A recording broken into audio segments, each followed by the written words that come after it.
Coordinación de Pueblos, Barrios y Colonias de Xochimilco.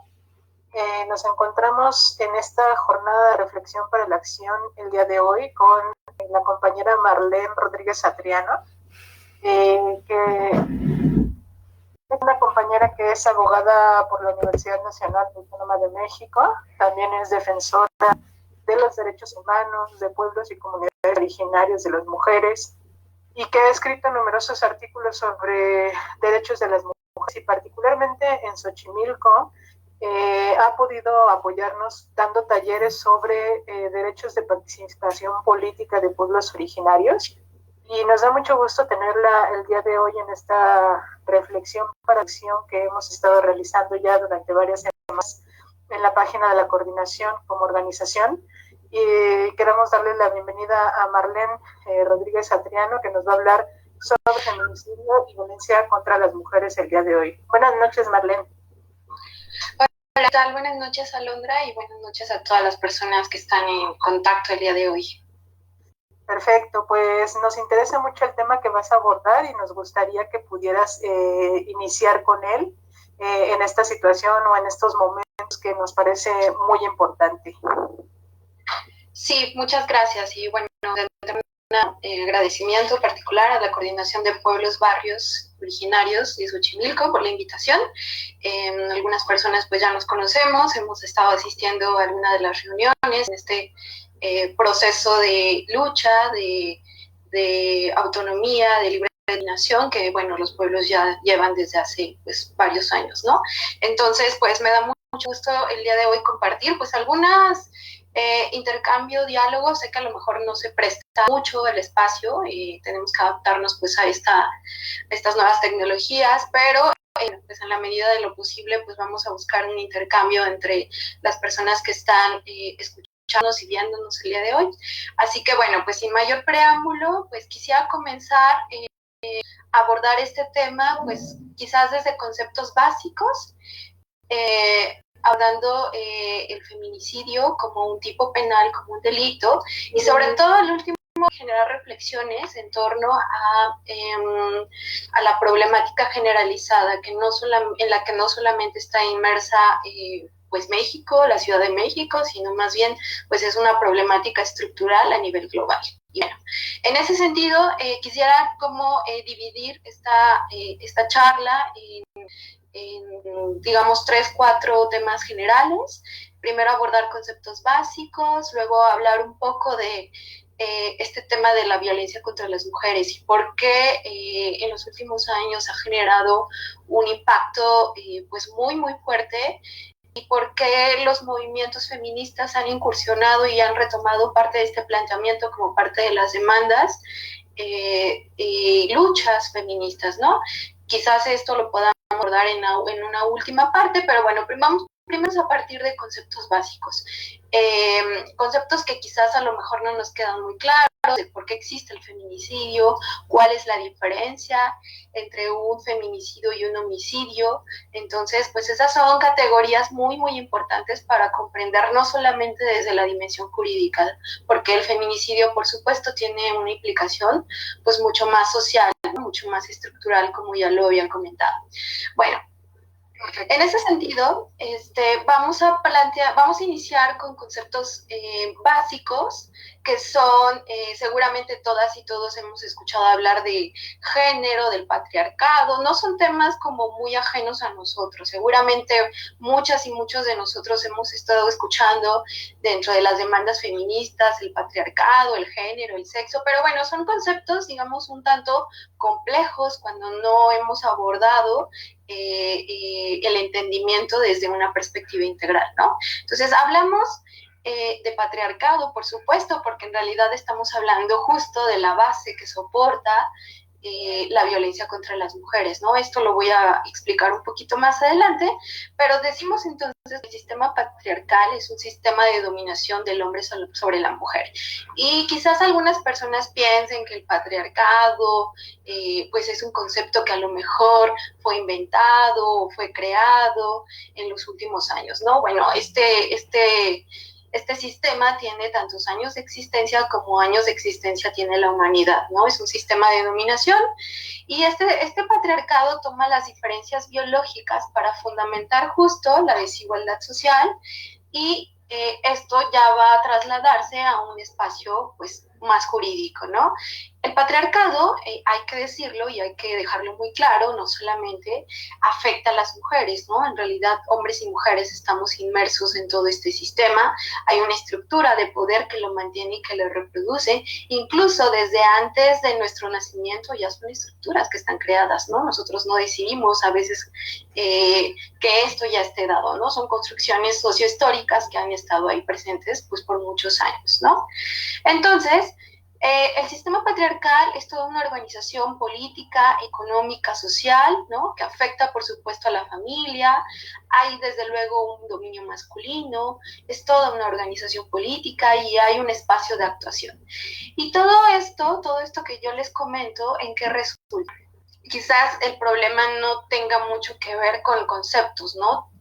Porque mucho más que conceptos, tiene una implicación, porque todas estas estructuras, toda esta organización política, económica, social, cultural, se traduce en desigualdades entre hombres y mujeres, ¿no? Y estas desigualdades entre hombres y mujeres, pues a lo mejor también por ahí empieza a darnos pues una pista de cómo por dónde abordar la violencia contra las mujeres, porque si partimos de que hombres y mujeres no somos iguales, pues esto tiene mucho que ver no solamente en el ámbito legal, ¿no? Sino en el ámbito social. Esto lo voy a poner con algunos ejemplos un poquito más adelante. Entonces, bueno, tenemos claro que el patriarcado es la base que soporta todo esto, ¿no? El patriarcado crea un sistema sexo-género, crea un sistema en donde hombres y mujeres estamos inmersos. Por ejemplo, estos conceptos de sexo y género también son o vienen a ser parte de los postulados de los estudios feministas, porque ellos hacen una diferenciación, ¿no? Una cosa es el sexo, otra cosa es el género, que son categorías pues totalmente distintas. Los estudios feministas, los estudios de género nos hacen diferencia. Para algunas teóricas que abordan la problemática del patriarcado y de la violencia contra las mujeres utilizan estos dos conceptos justo, ¿no? Una cosa es el sexo y otra cosa es el género, ¿no? Para algunas teóricas feministas, como ya les había comentado, el sexo es una categoría biológica, ¿no?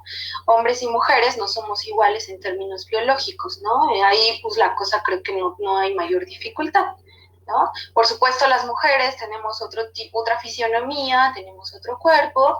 Por ejemplo, ahí en la gráfica está, pues claro que las mujeres podemos concebir, las mujeres menstruamos, las mujeres parimos, ¿no? Porque eso obedece a una estructura biológica.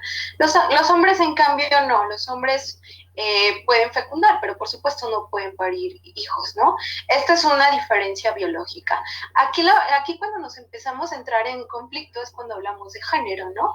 Porque el género ya viene a ser una construcción social de desigualdades, de decir, bueno, pues como tú eres hombre, tú eres el fuerte, tú tienes que proveer, tú tienes que trabajar, a ti te corresponde salir, ¿no? Y las mujeres, en cambio, pues como son mujeres, ¿no? Esta será mucha de la fundamentación que había desde hace muchos siglos de la humanidad, ¿no? Incluso desde la época mucho antes del cristianismo, eran diferencias eran diferencias que las mujeres tenían muy en cuenta que no podían hacer, ¿no? O sea, eran una especie de limitaciones, ¿no?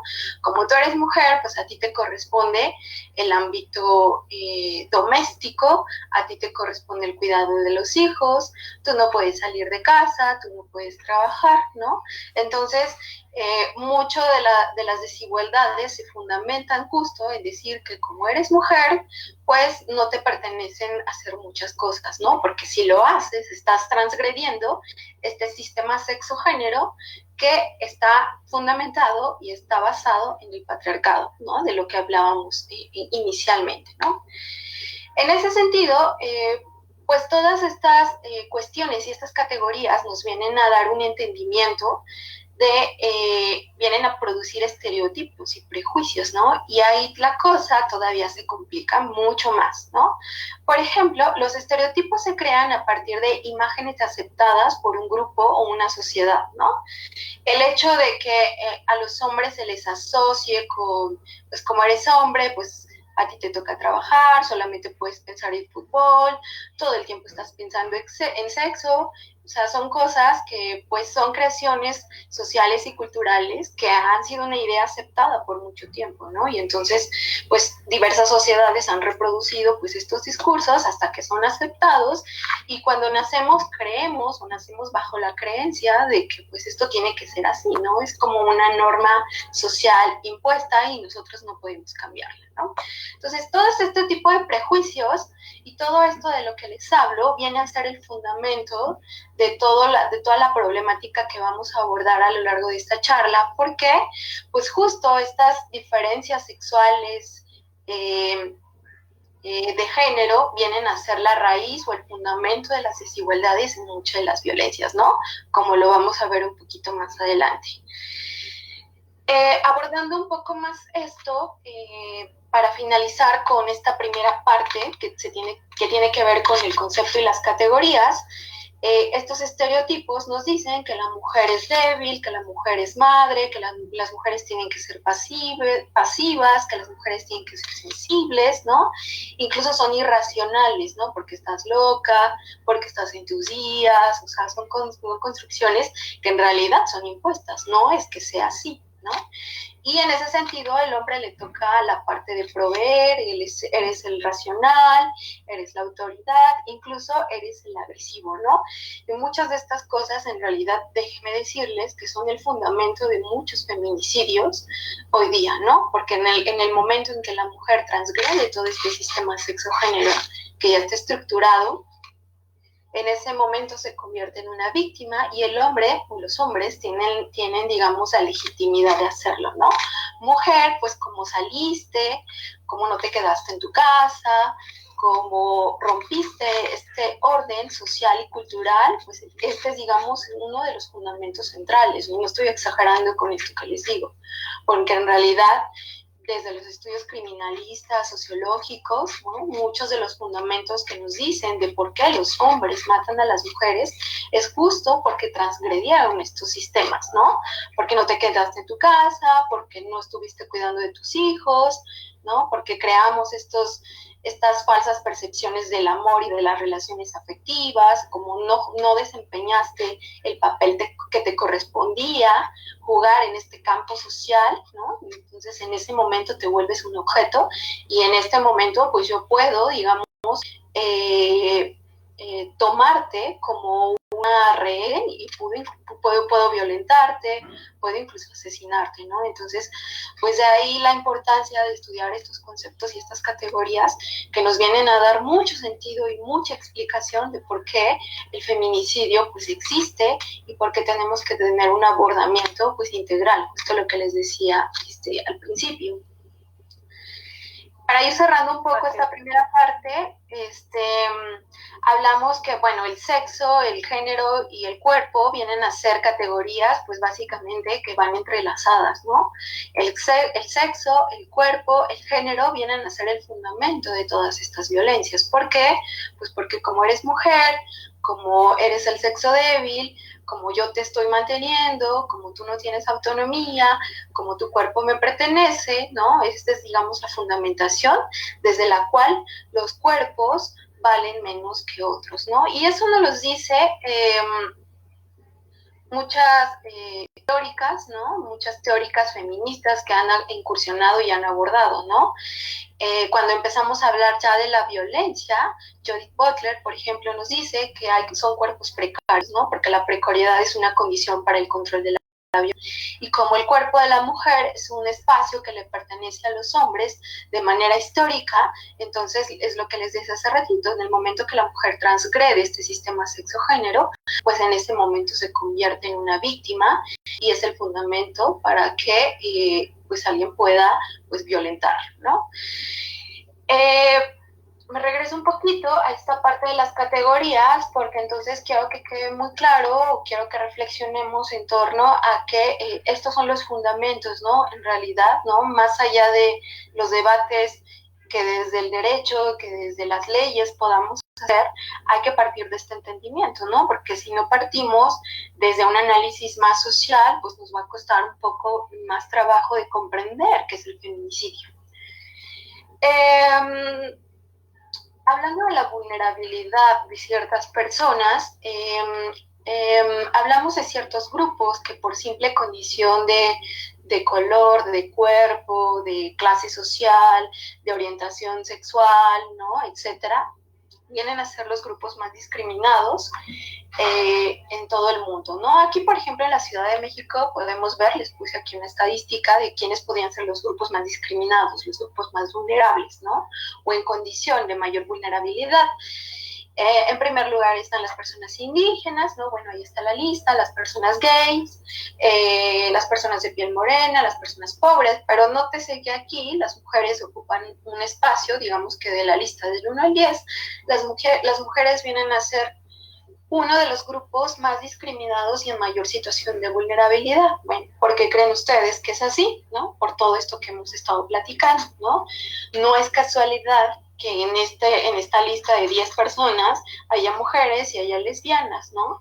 Porque justo vienen a ser un grupo que por esta condición de precariedad vienen a ser uno de los grupos más discriminados y en mayor situación de vulnerabilidad.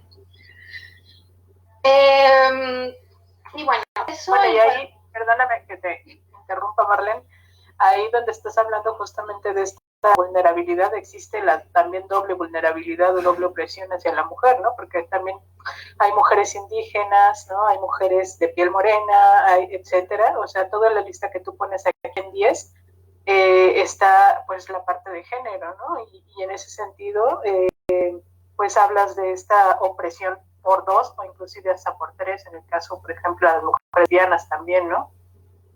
Claro, tienes mucha razón en ese sentido, porque no solamente las mujeres, justo como lo mencionas, si todavía a esto le sumamos otras categorías, que no solamente eres mujer, sino que también eres una mujer indígena pobre, incluso lesbiana, pues todavía vienes a ser 4 veces más vulnerable que otro tipo de personas, ¿no? Entonces, pues hay que partir justo de estos análisis de que pues no todos estamos colocados en esta misma situación y condición, ¿no? Y que entre mayor vulnerables somos, pues más estamos expuestos a la violencia, ¿no? Que eso es algo que pues tiene que estar presente, ¿no? No es casualidad de que las estadísticas y las cifras nos digan que las mujeres, por ejemplo, indígenas, mujeres afrodescendientes, sufren mayor o son víctimas de violencia en mayor proporción, ¿no? Esto no quiere decir que otro tipo de mujeres no lo padezcan, pero sí se acentúa justo un poco más, ¿no? Claro, ajá, gracias. Sí, bueno, pues ya hablando de qué entendemos por violencia, pues entendemos justo que es una dominación, hay un asunto de poder, ¿no? Desde hace ratito, Judith Butler nos dice que los cuerpos precarios es una condición para el control de la violencia, ¿no? La precariedad nos dice que ciertos cuerpos no existen o ciertas vidas valen menos que otras, ¿no? Por ejemplo, una mujer en Medio Oriente, una mujer en África, pues no tiene el mismo valor que un hombre, ¿no? Y no solamente, no necesariamente tendríamos que hablar de otros países, ¿no? Sino incluso hacer un análisis más locales para saber o entender que no es lo mismo nacer en cierta clase, donde quizás pudimos acceder a cierto tipo de educación, donde esto nos coloca en otra condición, donde a lo mejor este tipo de mujeres incluso pueden acceder a ejercer cargos públicos, a ser mujeres empresarias, ¿no? Ojo con esto, no estoy denostando, ¿no? La violencia, ¿no? Pero, por supuesto, no es lo mismo y tiene que ver con lo que comentaba hace ratito Alondra, ¿no? No es casualidad tampoco, por ejemplo, que quiénes son las mujeres que están en los espacios de poder, quiénes están las mujeres presidentas, quiénes son las mujeres empresarias, quiénes son las mujeres diputadas, pues pertenecen, claro, siempre a cierta clase, ¿no? Y entonces estos análisis interseccionales siempre tienen que estar, pues, presentes, ¿no? Porque cuando hablamos de violencia tenemos que hablar justo en su dimensión y justo en la categoría, ¿no?, en la que estamos. Correcto. Bueno, tenemos claro entonces que la violencia contra las mujeres está inmerso en un sistema sociocultural, ¿no? Para eso era importante analizar las categorías iniciales de dominación y de subordinación, ¿no? Y entonces aquí estamos entrando a un terreno que nos va acercando un poco más a cuando hablamos de feminicidio, cuando hablamos, incluso no de feminicidio, incluso desde la violencia propiamente, ¿no? Este mapita que ustedes pueden ver ahí, que es internacional, me parece que es muy gráfico para entender todo lo que hemos platicado. Es una síntesis, esta me parece muy palpable aquí, ¿no? Cuando vemos la violencia contra las mujeres, pensamos que lo único que podemos ver, pues, son las muertes, ¿no? Este es un iceberg, es el iceberg de la violencia. Muchas y muchos lo hemos visto, pero bueno, digamos como para analizarlo con todo lo que ya hemos platicado. Esta gráfica nos muestra la violencia visible, ¿no? Todo lo que nuestros ojos pueden ver, todo lo que podemos ver en este iceberg, porque justo cuando nosotros vemos un iceberg, bueno, no necesariamente, porque seguramente muchos no hemos visto un iceberg, pero nos lo imaginamos, lo único que podemos ver, pues, es lo que aparece, ¿no? Lo que aparece en los medios: el asesinato, las agresiones físicas, el abuso sexual, los insultos, la amenaza, las violaciones sexuales, ¿no? Pero esto es lo único que podemos ver. Estas son, digamos, las formas explícitas de la violencia. Pero la parte que no alcanzamos a ver, y esto tiene que ver con lo que hablábamos al inicio, es todo lo que está soportando esta violencia, porque la muerte de una mujer va a venir a ser el grado más alto de violencia, ¿no? Porque no quiere decir que la violencia no exista, ¿no? Todo lo que está abajo del agua, todo lo que no podemos ver en el iceberg, también es violencia, ¿no? Y posiblemente no necesitemos a un feminicidio para reconocer que es violencia, ¿no? El hecho de humillar a una mujer, el hecho de despreciarla, de ignorarla, de tener un chantaje emocional, de culpabilizarla, también es violencia, ¿no? Incluso como dentro de los patrones sociales y dentro de estos humores sexistas, ¿no? Toda la publicidad que vemos, todo el lenguaje que existe, seguramente hemos visto espectaculares, revistas, puestos de periódicos donde vemos a las mujeres exhibidas. Eso también es una especie de violencia simbólica. El hecho de que no exista una mujer muerta no quiere decir que no sea violencia, ¿no? Pero entonces de ciertos grados. Y ojo con esto, porque, digamos, esto puede ser el inicio justo del feminicidio. Si vemos en la gráfica, en la línea de en medio, todas estas humillaciones que, por ejemplo, una mujer puede estar padeciendo, estos desprecios, estos golpes, incluso pueden ser una alerta que nos está diciendo, que nos está indicando que ya estamos en un riesgo feminicida. Esto ya vamos a ver un poco más adelante. Pero me parece que lo que hemos estado platicando, esta gráfica la muestra, pues, de manera muy palpable, ¿no? Es un esquema de violencia estructural donde el asesinato, bueno, aquí yo el asesinato lo cambiaría como por feminicidio. El feminicidio va a venir a ser la cúspide de la violencia. Correcto. De todas esas violencias que les he estado hablando, justo la idea de que las leyes las reconozcan, el objeto de la ley, por supuesto, es prevenir, es erradicar y es sancionar. Pero ¿cómo vamos a sancionar si no prevenimos? ¿Cómo vamos a prevenir si antes no reconocemos, ¿no? Entonces, es, digamos, una lógica de entender cómo es que la ley le da un tratamiento a las violencias. Si yo empiezo por reconocer que hay violencias, esto obliga al Estado a generar políticas públicas de prevención, políticas de atención, leyes, mecanismos de atención, protocolos, ¿no? Porque ya vienen a ser una obligación del Estado, ¿no? Esto lo voy a explicar un poquito más adelante.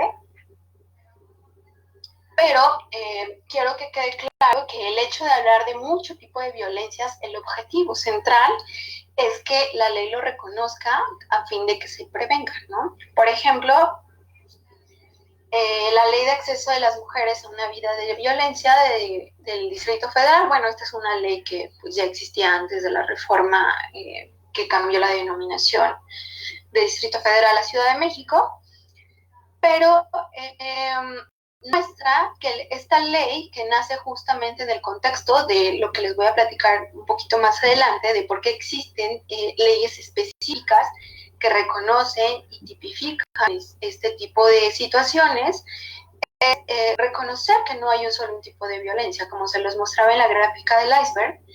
Hay violencia psicoemocional, hay violencia física, hay violencia patrimonial, hay económica, violencia sexual, hay violencia contra los derechos sexuales y reproductivos, y por aquí, aquí lo enmarqué en negritas, la violencia feminicida, ¿no? Aquí hay un concepto que lo vamos a encontrar en la propia ley, que es toda acción u omisión que constituye la forma extrema de violencia contra las mujeres, producto de la violación de sus derechos humanos, y que puede culminar en un homicidio u otras formas de muerte violenta contra las mujeres, ¿no?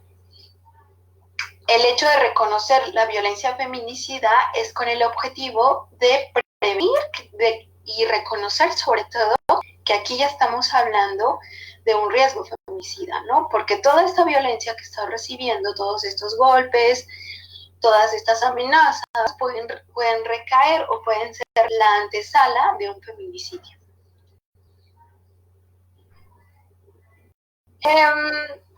Aquí la ONU nos propone un modelo de violencia feminicida, ¿no? Bueno, si ustedes ven el circulito de aquí, se pueden percatar que este tipo de violencias tiene ciertas escalas o ciertos rangos, ¿no? Está el individual, el relacional, el comunitario y el social, ¿no? El individual, por supuesto, lo que viven muchas mujeres como producto de conductas violentas, como aspectos personales y relaciones familiares, ¿no? Pensemos, por ejemplo, la violencia intrafamiliar, que la ley lo reconoce de esa manera, ¿no? Vienen a ser un nivel individual porque se está dando esta violencia en el campo doméstico, ¿no? Es un nivel individual. Nivel relacional tiene mucho que ver con el ordenamiento familiar, ¿no? En torno, por supuesto, a una figura masculina, porque el sujeto activo me refiero a la persona que lo está cometiendo, pues viene a ser una figura masculina, ¿no? Hay una dominación económica masculina, ¿no? ¿A qué nos referimos con dominación económica masculina? Por ejemplo, que el hombre es el que trabaje y las mujeres no tengan autonomía económica, ¿no? Porque hay una dominación de dependencia, ¿no? Desde el análisis de la psicología social nos dice, por ejemplo, si una mujer no puede tener autonomía económica y siempre va a estar dependiendo de su esposo, pues esto ya está orillando a ser partícipe y a tolerar todo este tipo de cosas, ¿no? Un ejemplo claro y mucho de lo que se critica cuando llegan a ministerios públicos a denunciar violencia intrafamiliar es porque, bueno, llegan a denunciar y el Ministerio Público les dice, bueno, pero está seguro que quiere continuar o ratificar su denuncia con el ánimo de que se abra una investigación en contra de su esposo. Entonces, en ese momento, pues muchas de las mujeres lo que piensan es, bueno, pues si mi esposo es el proveedor y es el proveedor de mis hijos, pues en ese momento deciden declinar su denuncia. ¿Por qué? Pues porque pues ellas piensan que pues sin tener el proveedor, pues sus hijos, ellas mismas van a quedar en el desamparo, ¿no? Entonces, estas son muchas de las razones por qué muchas mujeres deciden no continuar con este tipo de investigaciones, en este tipo de delitos. ¿Por qué? Pues porque no hay una autonomía económica, ¿no? Hay una dependencia histórica de mujeres, no necesariamente en todos los casos, seguramente ustedes dirán, bueno, es que en casa, pues sí trabajamos, en mi casa yo trabajo y yo aporto, ¿no? Digo, esos son casos que existen, pero no necesariamente tiene que ser la generalidad, ¿no? Hablemos de, y ahorita ya lo vamos a ver con un encuesta que hay muchas mujeres que dependen económicamente de sus esposos, ¿no? Y entonces puede bien ser una razón fundamental por la cual las denuncias sobre violencia pues continúan, ¿no? Y aquí se queda, ¿no? En el nivel regional. Hay otro nivel de violencia, que si ustedes lo pueden ver bien en el tercer circulito, que es el nivel comunitario. Bueno, el nivel comunitario se refiere a grupos o redes en donde hay este tipo de violencia y se aísla a las mujeres, ¿no? Este nivel comunitario se refiere justo a estos estigmas o estos prejuicios en contra de las mujeres, que porque si la mujer sale de su casa, de que porque las mujeres están tanto tiempo fuera, ¿no? Son prejuicios que todavía persisten. Y bueno, el último nivel de violencia, que es el nivel social, viene a ser este control de los hombres sobre el comportamiento de las mujeres, ¿no? Esta noción de masculinidad, de autoridad, de honor, de agresión, ¿no? Este nivel social, el ejemplo más claro que nosotros podemos tener así como de inmediato es el asunto del acoso sexual, ¿no? Es como muy claro, ¿no? El hecho de violentar a las mujeres como con estos comentarios de cómo te vistes, de que saliste destapada, viene a ser como ese nivel de violencia que se ejerce desde el campo de lo social. Entonces, se pueden percatar. Por donde le pensemos, los niveles de violencia se pueden dar, ¿no? A veces no necesariamente la violencia viene del esposo, pero si viene en la calle, si viene en los espacios públicos, si viene en otros espacios, ¿no? Entonces, este es el entendimiento o la base de la violencia.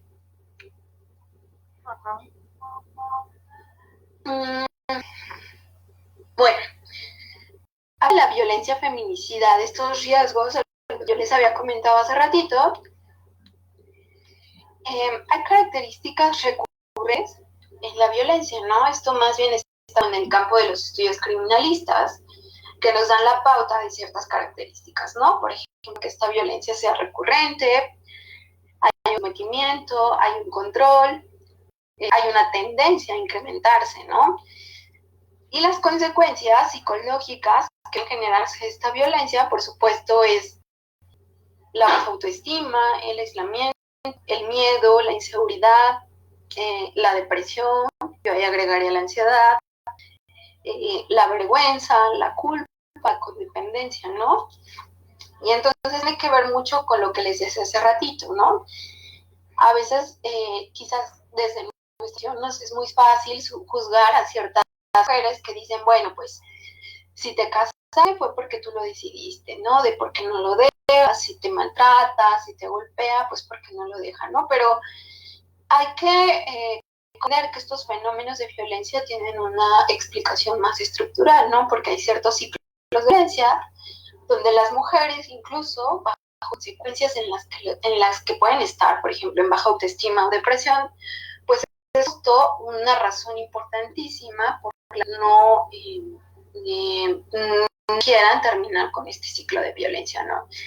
Entonces, esto tiene que ver mucho con las denuncias que les decía hace ratito, ¿no? Porque pueden llegar al Ministerio Público y decir, bueno, pues, pero me arrepiento porque digo, a lo mejor va a cambiar, a lo mejor es algo aislado, a lo mejor lo podemos arreglar, ¿no? Y estos factores más psicosociales, pues vienen una razón importantísima por la que los ciclos de violencia no se rompen.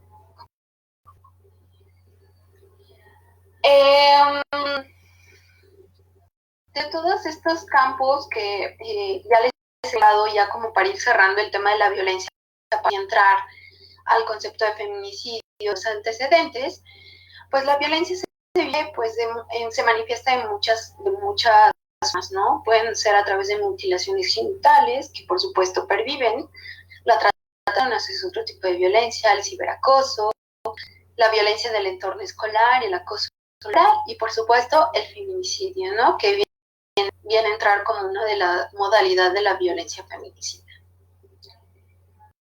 Aquí les muestro un poco las gráficas de de violencia, de los datos de la violencia contra las mujeres, ¿no? Hablamos de lo mundial, y aquí tenemos unos datos de la ONU que nos dicen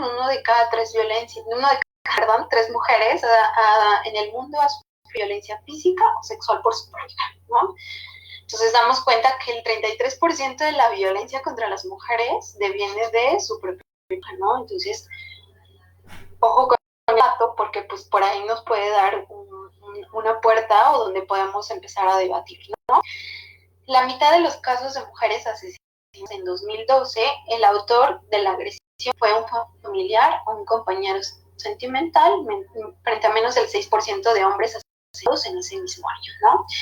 Y esto lo remarca mucho porque hay muchas personas que dicen, bueno, es que también los matan y también sufren violencia. Entonces podemos ver esta estadística que solo el 6% de hombres son asesinados. Con esto, y tengo mucho cuidado con esto porque no minimizar tampoco la violencia que también existe a los hombres, ¿no? Lo único que quiero es, digamos, contrastar los datos, ¿no? Que solo el 6% de hombres asesinados frente a la mitad de los casos de mujeres, la mitad de los agresores, de los feminicidas, fueron un familiar o su compañero sentimental, ¿no? Entonces, estos datos que son importantes nos abre la puerta a análisis muy, muy importantes, ¿no?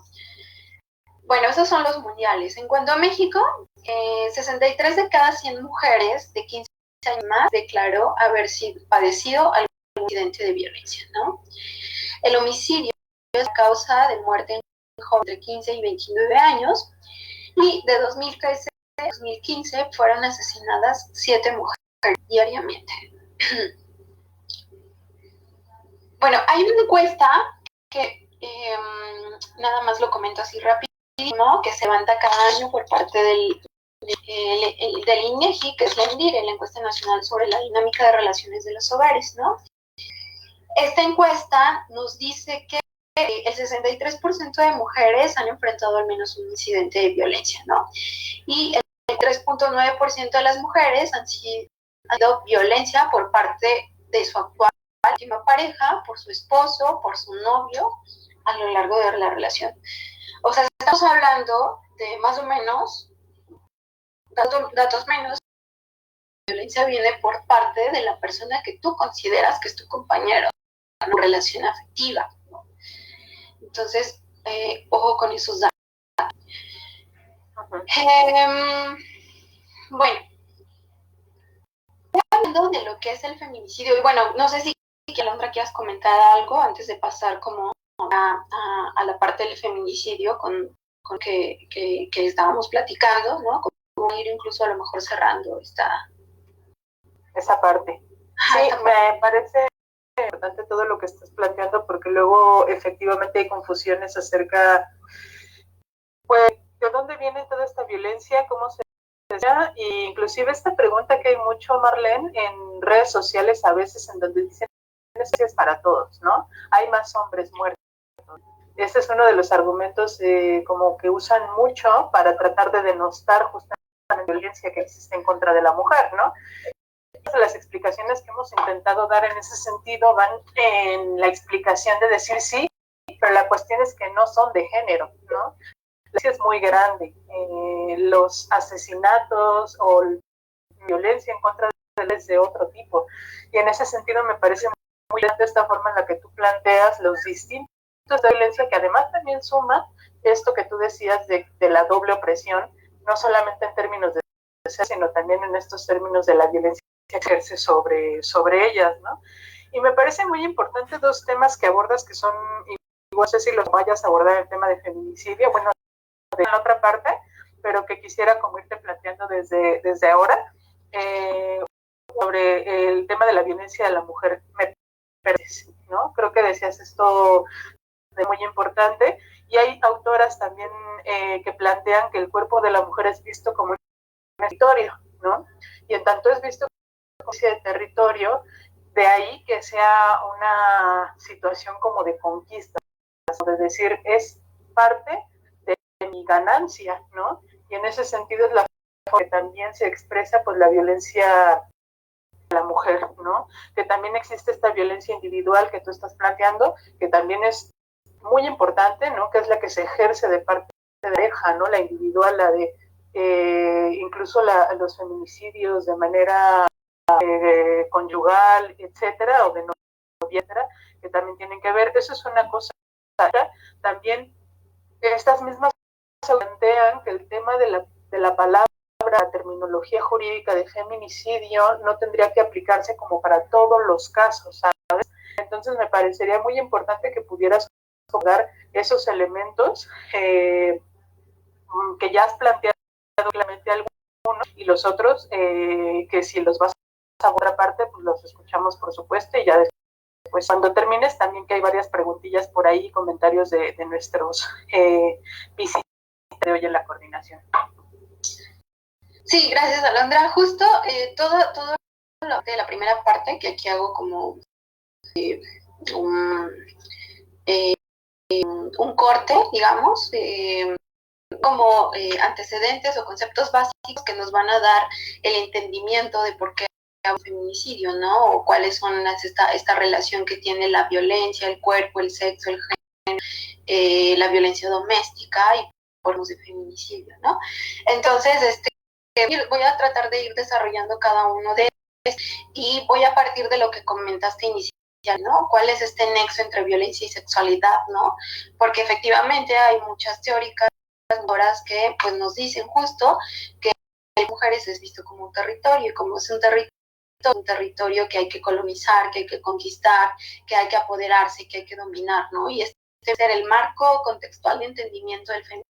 Esta es la sala, y aquí abro justo la puerta para hablar o de a qué nos referimos del feminicidio, ¿no? Bueno, perfecto. Vamos. La palabra feminicidio, bueno, pues su raíz es inglesa, viene a ser un concepto, viene a ser incursionado por Diana Russell, ¿no? En 1990, ¿no? Diana Russell, que era una abogada, ¿no? En este tiempo, incursionó con este término en un tribunal y lo denominó como el final del continuum de violencia, que incluye abusos verbales y físicos como la violación, la tortura, la esclavitud, en particular la prostitución, el abuso sexual infantil, extrafamiliar, la agresión psicológica y el hostigamiento, etcétera, ¿no? Gian Caputi dice que el feminicidio es la expresión extrema de la violencia patriarcal. Entonces, si atendemos a estos conceptos que nos dan estas teóricas desde 1990, podemos darnos cuenta que el feminicidio incluye muchísimas variedades de violencias, ¿no? Que incluso se pueden estar presentando al mismo tiempo, ¿no? Entonces, Diana Russell incursionó con este término y lo dijo el Tribunal Internacional, ¿no? Y entonces, a partir de aquí, este término empezó a desarrollarse. Entonces, si nos damos cuenta, el término de feminicidio, si bien no es muy reciente, pero al menos sí lleva pues algunas 3 décadas, ¿no? Esta misma autora clasifica el feminicidio en 4 espacios, ¿no? Nos dice que el feminicidio se da en primera parte por la pareja íntima, ¿no? Pareja íntima, el marido, la hija, el novio, el amante, sean actuales o incluso anteriores, ¿no? Y ojo con este dato, porque incluso puede devenir de las relaciones pasadas, ¿no? La clasificación es el feminicidio que se da por familiares, y esto tiene que ver pues cuando la madre, los hermanos, los tíos, los abuelos, incluso los suegros. La tercera clasificación, cuando los perpetradores son conocidos o amigos de la familia, son compañeros de trabajo, ¿no? Entonces viene otro tipo de agresores. Y finalmente el feminicidio que se da por extraños, ¿no? Por personas desconocidas con las que pues, no tenemos ningún tipo de relación, no conocimos, y esto lo vamos a ver con un ejemplo que más adelante voy a explicar. El feminicidio, como ya he dicho, se explica porque hay un dominio de género caracterizado por la idealización de la supremacía masculina, ¿no? El tema patriarcal coloca a las mujeres de manera subordinada a los hombres. Así se explica el feminicidio. es una opresión, una discriminación, una exacción, ¿no? Sobre ciertos cuerpos que van a ser de mujeres o niñas, ¿no? Y viene a ser una impunidad social y del Estado, ¿no? En torno a los delitos contra las mujeres. Lo que significa que la violencia está presente de formas distintas a lo largo de su vida antes del homicidio y que aún después de perpetrado el feminicidio continúa con la violencia institucional y la impunidad. Quiero detenerme en esta explicación porque quizás como la que es quizás un poco más de comprender a qué nos referimos con homicidio que viene del Estado, ¿no? Este desarrollo lo realiza Marcela Lagarde porque, bueno, ella fue de las teóricas, antropólogas, que empezó a incursionar, incluso el concepto de homicidio, ella lo empieza a desarrollar a partir de los estudios que hace en el contexto de las mujeres asesinadas en Ciudad Juárez, ¿no? Entonces ella empieza a tomar este concepto y a explicar, ¿no? El feminicidio es un delito que comete el Estado. ¿Y por qué el Estado? Pues porque él es responsable por omisiones, por acciones, por impunidad, por corrupción. Y entonces empieza a decir, entonces aquí no es ni la pareja, no es el compañero, no es la amante, no es el tío, no es el sobrino, el amigo, sino aquí el autor del feminicidio es el Estado. Porque justamente el Estado permitió todo este continuum de violencia orillara a las mujeres a morir, a seguir muriendo y a no ser tomadas en cuenta, ¿no? Entonces, a esto me refiero con la última de a qué nos referimos, cómo entendemos el feminicidio desde la perspectiva del Estado. La clasificación de Julia Monarres, que es otra de las mujeres que empieza a hacer estos análisis del feminicidio, les decía, estos análisis de feminicidio vienen desde la antropología, el derecho, más o menos, incluso ya después de los 90, ¿no? Y pues mucho se tomó en cuenta el hecho que se toma aquí como el estudio se dio, obviamente fue en el contexto de lo que les decía, de las mujeres asesinadas en Ciudad Juárez, ¿no? Entonces, ella hace una clasificación de feminicidio, el feminicidio íntimo, ¿no? Que viene justamente por la relación íntima que tuvo, por la convivencia laboral, porque les decía hace ratito, el feminicidio el agresor vino a ser incluso tu jefe, tu compañero de trabajo. El feminicidio familiar íntimo en ese sentido pues se da este espacio, ¿no? El feminicidio sexual sistémico es otro tipo de clasificaciones y es el asesinato que va hacia niñas y mujeres cuyos cuerpos expropiados, torturados, violados, asesinados, llevados a escenarios transgresivos por hombres, ¿no? Y este feminicidio sistémico es mucho lo que les explica, digo, esta imagen que ustedes aquí pueden ver, es una imagen importante de Ciudad Juárez, ¿no? Es sistémico porque, bueno, no sé si las personas que aquí estén escuchando, ¿no? Seguramente hemos escuchado un poco de digamos, de violencia a las mujeres asesinadas, ¿no? Porque eran mujeres que trabajaban en la maquila, mujeres migrantes, porque eran mujeres porque eran mujeres jóvenes, ¿no?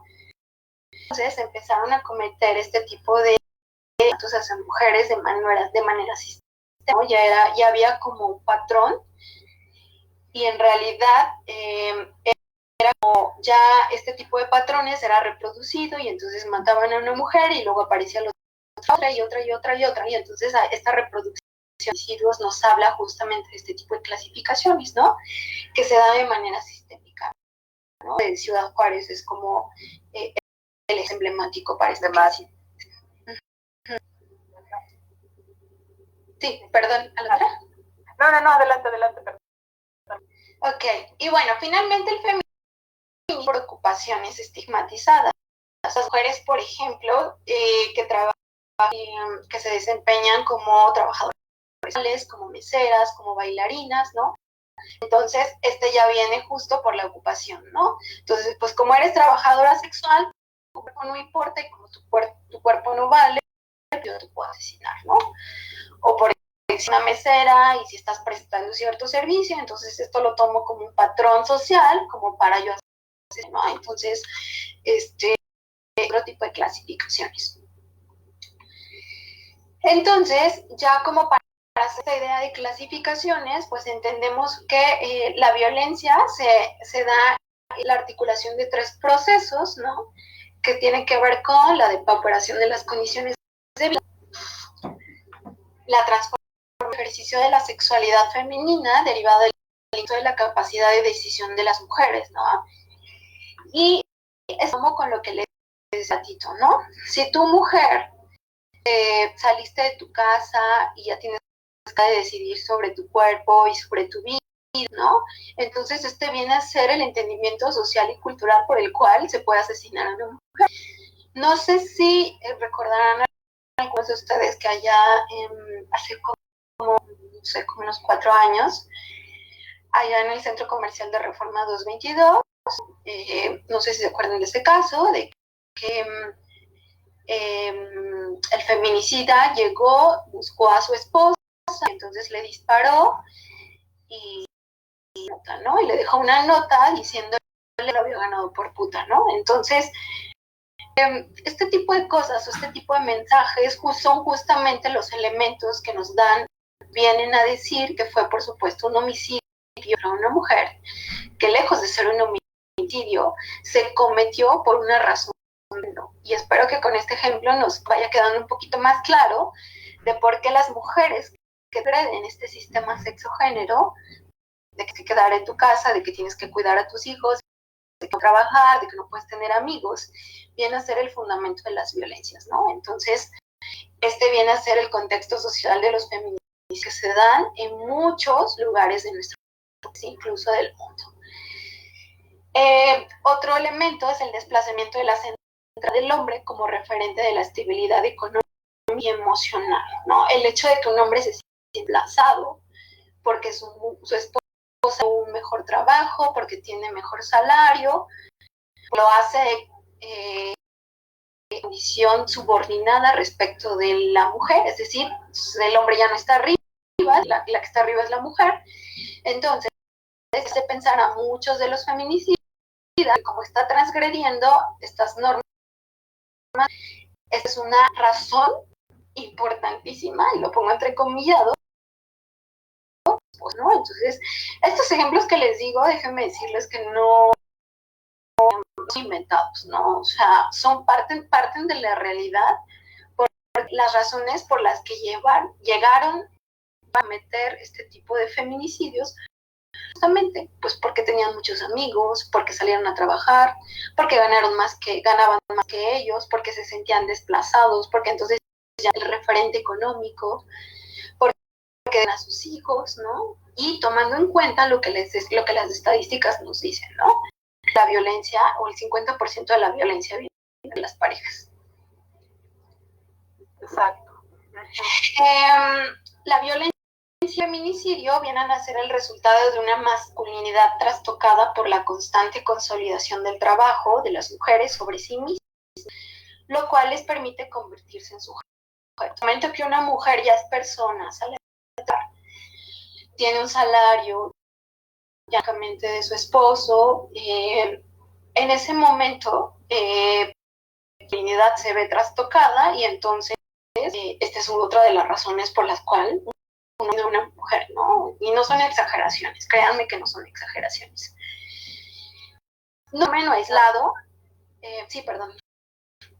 No, perdóname, te iba a decir que no, efectivamente, exageraciones es lo que al final de cuentas el Estado intenta decir, ¿no? Que son exageraciones justo para justificar todos esos supuestos motivos que llevan a un pobre hombre a cometer semejantes actos.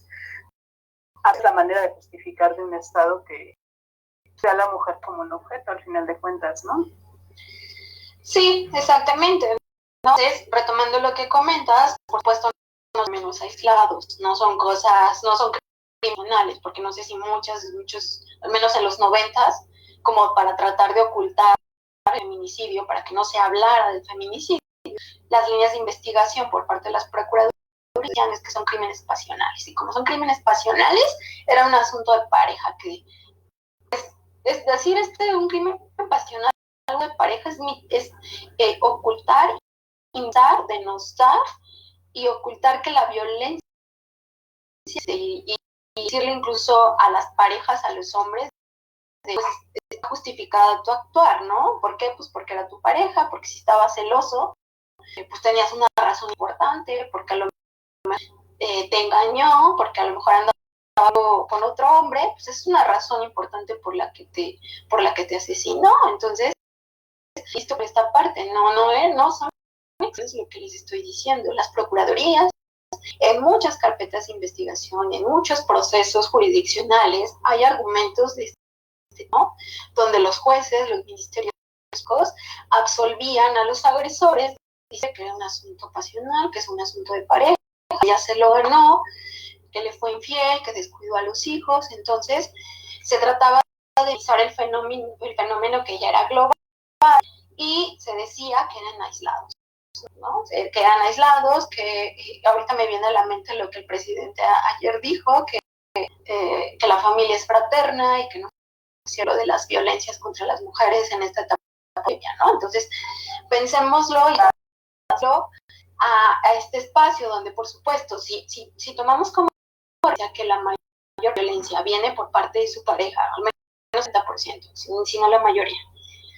Entonces, en este confinamiento donde las mujeres no pueden salir, pues imagínense la exposición a la que son muchas mujeres, muchas de sus hijas, muchas niñas, adolescentes, ¿no? Entonces, no de justo reproducir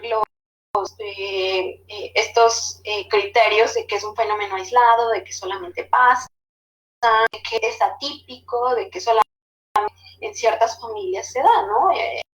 Podemos incluso ya decir que es una personalizado, ¿no? Que la mayor parte de las violencias vienen de parte de las familias, ¿no? Inclusive en Juárez, perdón, otra vez la interrupción.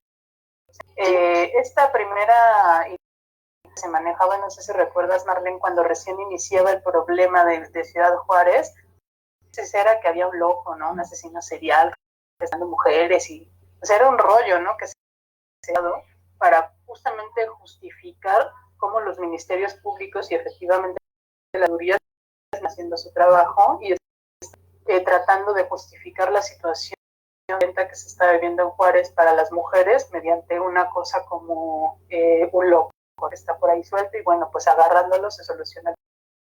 Y es parte de todo esto que tú dices, ¿no? Como los mismos MPs, las miles de denuncias de MPs y dicen, pues es que yo llego a denuncia sin culpa, ¿no? Entonces, por eso no se denuncia a veces en nuestro país, ¿no? Y efectivamente, pues cuando tú tienes un presidente pues se torna todavía más complicada la situación, ¿no? Estamos en este periodo de cuarentena que vamos, ha habido alrededor de 160 y tantos feminicidios, ¿no? En México. Entonces, pues sí, parte de lo que estás explicando. Sí, obviamente, ¿no? Entonces,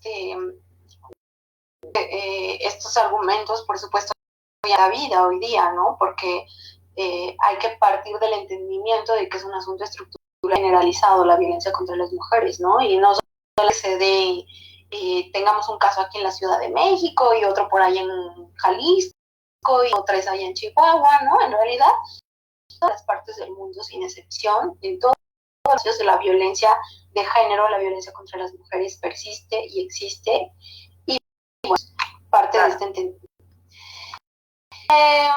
En ese sentido, el significado de niñas y mujeres por ser mujeres cuyos cuerpos expropiados han sido torturados, violados y arrojados a escenarios transgresivos por hombres, de la misoginia, ¿no? Y entonces aquí, como para ir cerrando mi y ir llegando al final de esta charla, estas fueron una de las razones por las que las leyes, nuestros códigos penales, tuvieron que reconocer y elevar en un código penal el delito de feminicidio. Entonces, cuando se dieron estas discusiones en los congresos, donde por supuesto están diputadas y diputados, pues usaban a reconocerlo, ¿no? Porque decían, y muchas personas todavía dicen, no, es que para qué homicidio si ya existe el homicidio, porque existe el homicidio doloso, ¿por qué poner homicidios si a los hombres también los matan? Muchas de estas discusiones se generan en torno en las sesiones de los congresos, ¿no? De por qué habría que reconocer en el Código Penal el homicidio, estaba el homicidio doloso. Entonces, ahí esto, cuando entró mucha sociedad civil, entraron muchos movimientos de mujeres, justamente demandando que el feminicidio se conociera como un delito y que se siguiera en particular. Y mucha de la influencia que tuvo justamente el asunto de las mujeres de Juárez, ¿no? Y aquí me detengo un poquito para explicar el contexto, ya lo había comentado hace ratito, pero este asunto de las mujeres de Juárez, pues se llevó un proceso judicial a nivel local, pero bueno, pues como el Estado mexicano conocía su responsabilidad en las acciones y omisiones, víctimas, en este caso las madres de las mujeres, de muchas de las mujeres asesinadas, tuvieron que recurrir a un interamericano, ¿no? Este tribunal interamericano fue la Corte Interamericana de Derechos Humanos. La Corte conoció del caso por los años 2006, más o menos, 2002, y la sentencia vino muchos años después, más o menos como 2007. Estos procesos de litigios internos, por supuesto, no duran poquito tiempo, son más o menos extensos, y lo que la Corte resolvió en el 2007, que de Campo Algodonero, que es una sentencia de la Corte, ya aquí no lo puse en las diapositivas, sino más bien ya los quería comentar así, un poquito para ir cerrando. Lo que la Corte Interamericana al Estado mexicano es que había sido responsable por no prevenir, no atender y no sancionar este tipo de violencias, ¿no? Entonces, el Estado mexicano tuvo que reconocer que había omitido, que había incluso revictimizado, lo que comenté hace ratito, ¿no? Porque llegaban las madres diciendo que sus hijas estaban desaparecidas y las autoridades encargadas de la Procuraduría de Justicia, pues minimizaban estos hechos. O sea, en realidad son testimonios reales que seguramente se habían ido de fiesta, sus novios, que iban a regresar, que no se preocupen. Entonces, fue un asunto tan fuerte que llegó hasta las voces internacionales, internacional y mediática, que llegó a que pues se le tuviera ciertos reflectores este caso. En realidad, la Procuraduría y la Procuraduría General de la República en ese entonces pues había cometido un montón de arbitrariedades a los procedimientos judiciales, ¿no? Entonces, para ya no hacer más extenso lo que decía la sentencia le dijo al Estado mexicano que tenía que reconocer en su legislación nacional y estatal cada una de las iniciativas el delito de feminicidio. ¿Por qué? Pues porque se había demostrado que el asunto de la violencia contra las mujeres había sido generalizado, que las procuradurías sabían cómo actuar, que había una revictimización a las víctimas indirectas, en este caso a los de las mujeres desaparecidas o asesinadas, que no se le había tomado con seriedad, se crearon muchos falsos autores, había mucha corrupción porque hubo un montón de impunidad. Entonces, pues el Estado mexicano no tuvo que conocer la sentencia de la Corte, sentencia Campo Algodonero, si quieren buscarla, un poco para conocer un poquito más. Y estos resolutivos que vienen de esta sentencia internacional, lo que obligaron al Estado mexicano justo a legislar y reconocer el feminicidio como un tipo penal. Y no solamente en conocimiento, sino también tiene que ver con una política pública de prevención, detención y de erradicación de la violencia contra las mujeres, concretamente a crear protocolos de atención. Hoy día las 32 entidades federales tienen en sus códigos penales reconocido el tipo penal de feminicidio. Casi todas, no está estandarizada pero casi todas, o la mayoría de ellas, protocolos de actuación en el caso de los delitos, del delito de feminicidio, perdón. obligan al Ministerio Público, a reconoce el derecho de las víctimas, es decir, pues, de las madres y de los padres y de los familiares, a hacer parte de la investigación. Entonces, eso es como el último tratamiento al delito de feminicidio, ¿no? Y bueno, pues a cerrar, pues seguramente esta es una imagen que ustedes, o muchos de los movimientos de las marchas, de las últimas marchas del año pasado, mucho tiempo han existido, ¿no? Pero a lo mejor hoy día los reflectores son un poco más fuertes, ¿no? La marcha del 8 de marzo, la marcha del 25 de noviembre, después de todos los feminicidios, ¿no? Esta es una escena muy real. Y de por qué estas movilizaciones siguen vigentes, porque por supuesto detrás de ellos existen muchas mujeres que ya no pudieron exigir justicia, muchas mujeres y padres que quedaron pues en el olvido de la y muchas mujeres, en realidad, que todas las mujeres pues estamos expuestas a esta situación. Cada vez que salimos de nuestras casas o incluso en nuestras propias casas, pues podemos y no estamos exceptuados de ser víctima de un feminicidio, ¿no? Y, pues cerraría mi intervención con esta parte como un punto de reflexión para las personas que pues, nos están escuchando y nos están viendo.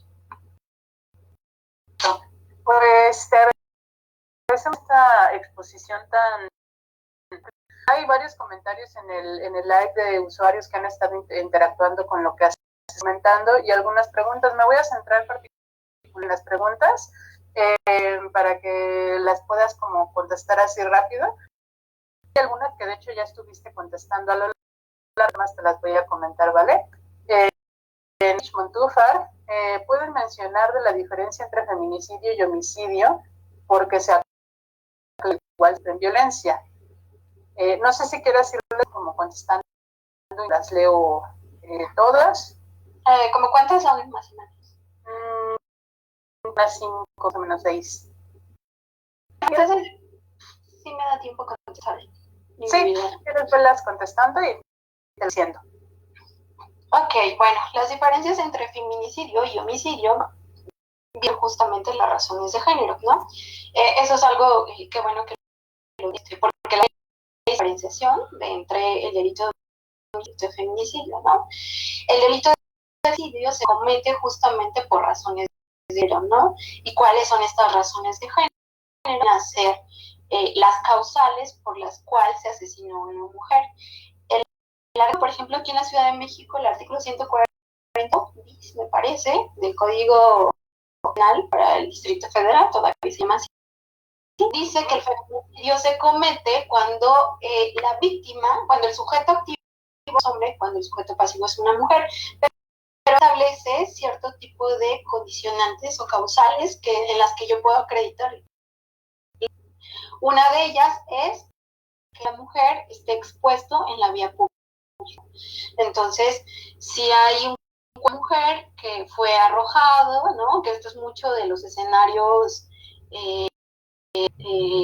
degradantes que se ven, por ejemplo, en las orillas en la periferia de la Ciudad de México, en el Estado de México, muchos son arrojados a los canales, las banquetas, en la vía pública, en baldíos, o en Ciudad Juárez, por ejemplo, en los cadoneros. Exponer al cuerpo de una mujer en la vía pública ya viene a ser una causa en la cual la ley te puede decir hay una razón de género en la cual una mujer fue asesinada y entonces la de investigación tiene que ser distinta. Otra de las causales que la ley establece es que la víctima tenga signos de tortura o violación sexual, ¿no? Entonces, si las pruebas periciales acreditan a la mujer que fue asesinada, fue violada sexualmente, fue torturada, fue golpeada, fue agredida, también esta viene a ser una razón de género. Otro tipo de causales, por ejemplo, que la víctima haya denunciado que era víctima de violencia de género. Por ejemplo, que ella tenga una denuncia contra su agresor, contra su esposo, y obre en las actas que la mujer con tal fecha fuera su esposo y ya ahí, digamos, ya hubo antecedente de violencia. Entonces, estas son las líneas de investigación que el Ministerio Público debe tomar en consideración para clasificar el como homicidio y como feminicidio. Obviamente, si hay una mujer que pues es asesinada, ahí digamos que la labor es para el Ministerio Público, para el policía, porque tiene que ver justamente protocolos para clasificarlo como un homicidio o para clasificarlo como un feminicidio. Entonces, estas son, digamos, como las directrices que están fijadas en la ley y en los protocolos de actuación ministerial. Ok, perfecto. Nos dice Elvia Solares, algunas mujeres que son golpeadas o hijos se les aplica que según dicen en el Ministerio Público van de 2 años a 6 años debido a que buscan un castigo o amonestación que no les prive de la libertad a su agresor. Esto hace que desistan de la acusación y pregunta, ¿es una figura punitiva que no precisamente los lleva al encarcelamiento y en caso de que crees que debería implementarse? Bueno, pues es que pues nuestras leyes, nuestros códigos reconocen diversos tipos de delitos, ¿no? Por ejemplo, una puede ser lesiones, otro puede ser violencia intrafamiliar, otro puede ser, bueno, esas son las dos que se, ¿no? Pero para cada una, para cada delito no tiene la misma sanción. Por ejemplo, si tratas, por ejemplo, agresiones físicas, pues por supuesto no amerita pena, pero si estamos hablando ya de que te golpeó y ya es un delito en particular, que es una lesión, y entonces la lesión en la ley penal sí es un delito que amerita, ¿no? Entonces, más bien depende si se adecua en el tipo, en la ley, y con base en esta referencia, cómo amerita tal o cual sanción, ¿no? No todas las sanciones pueden ser privativas de la libertad, otras pueden ser de otro tipo, ¿no? Entonces, pero si hablamos de agresiones ya, de lesiones más físicas, entonces, pues sí puede ser la pauta, ¿no? Ahora, bueno, pues, que comenten en la pregunta, pues es un asunto bien recurrente, ¿no? O sea, muchas mujeres acuden, entonces, la razón fundamental en la cual deciden declinarla, continuar o ratificar su denuncia es justo porque no quieren que pues, sus agresores de la libertad, ¿no? Entonces, yo siempre he creído que las leyes pues vendrían a ser, digamos, como el elemento sancionador, ¿no? Pero cuando la agresión ya es muy recurrente, corremos a estar en un riesgo feminicida, ¿no? Y si este riesgo feminicida es constante, recurrente, pues hay que sí estar en alerta porque esto pues puede provocar en un feminicidio, ¿no? Entonces, yo creo que tiene que ver más con una política de prevención, política punitiva, ¿no? Entonces, el Estado tendría que estar más enfocado en este tipo de violencias, en cómo atender estas violencias, porque el estadio último es el mismo. Claro. Otra pregunta, ¿qué preparación los encargados del Ministerio Público que reciben las denuncias de la violencia femenina al feminicidio? Nos dice Sama Sam. Procuradurías, no sé si todas, pero al menos con los que yo tengo un acercamiento pues más o menos cercano, pues, es aquí en la Ciudad de México, por ejemplo, a los ministerios, a los policías, la Procuraduría les da cursos de especialización, sabemos que los ministerios públicos tienen acción social pues bastante increíble, ¿no? Entonces cuando en realidad ¿no? Nosotros acudimos al Ministerio Público y ni ganas nos dan, ¿no? De ir porque sabemos que pues lejos de que nos ayuden, lejos de que la atienda, pues terminamos siendo revictimizados y sobre todo en este tipo de delitos, ¿no? Entonces, la percepción del Ministerio Puesto tiene que cambiar, ¿no? Hubo pues reformas a la Constitución hace como en el 2008, ¿no?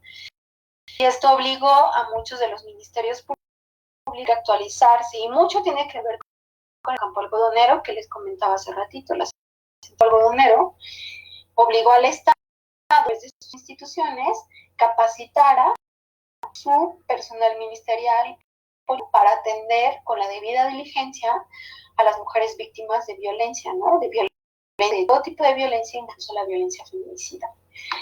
Entonces, una de las capacitaciones, aquí el asunto es evaluar qué tanto esas capacitaciones al personal ministerial para atender este tipo de violencia. Hasta ahorita lo que yo sé es solamente se circunscribe al asunto de las capacitaciones en materia de género y derechos humanos, que forman obligaciones del Estado. Muy bien, y una última pregunta, nos dice Zurich nuevamente que muchas gracias por su anterior pregunta y pregunta nuevamente que sabe si existe alguna ayuda de gobierno para las madres e hijos huérfanos que quedan de un lo que es el tratamiento, esto está en la Ley General de Acceso de las Mujeres a una Vida Libre de Violencia. La atención que se le dan las procuradoras, hay trabajadoras sociales que las atienden, incluso las pueden canalizar a refugios, ¿no? Estas casas de refugio están operando y estas casas de refugios existan, pero las procuradurías es canalizarlas a su área de atención a víctimas, y en el área de atención a víctimas los trabajan con psicólogas, psicólogos, sociales, y ellas buscan digamos, como acomodarles en un refugio, justamente, pues para que puedan resguardarse. Entonces, pues, ahí está pues, cómo atenderlos, ¿no? Que el aparato del Estado es muy, muy grande, y en realidad hay que haber muchísimo presupuesto, porque, por supuesto, las leyes pueden ser así las más bonitas y reconocer, tener los estándares más altos en materia de género y derechos humanos, pero si no hay presupuesto para una ley, pues esto queda más que en el discurso, ¿no? Entonces, el asunto de la atención de la violencia de las mujeres se traduce en espacios donde van a estar resguardándose justo, y entonces para eso sirven mucho los refugios, ¿no? Las casas de refugio. Claro. Bueno, pues hemos finalizado con las preguntas. Marlene, te queremos agradecer muchísimo esta amplia exposición que has hecho con nosotros. Creo que han quedado temas importantes y a veces muy espinosos, muy claros, y bueno, pues es un tema que tenemos que seguir revisando, donde debate sobre muchas otras cosas. Ahora no nos da, de hecho nos hemos extendido un poquito del horario que generalmente tenemos, yo creo que, y bueno, agradecerte mucho la participación que has tenido el día de hoy, Nación. Queremos agradecer también a todas las compañeras y compañeros que nos estuvieron viendo, interactuando, a Judith Morales por sus comentarios, a Iván Hernández, que estuvo muy atento de la plan y comentando algunos aspectos muy importantes, a Zurich Montúfar,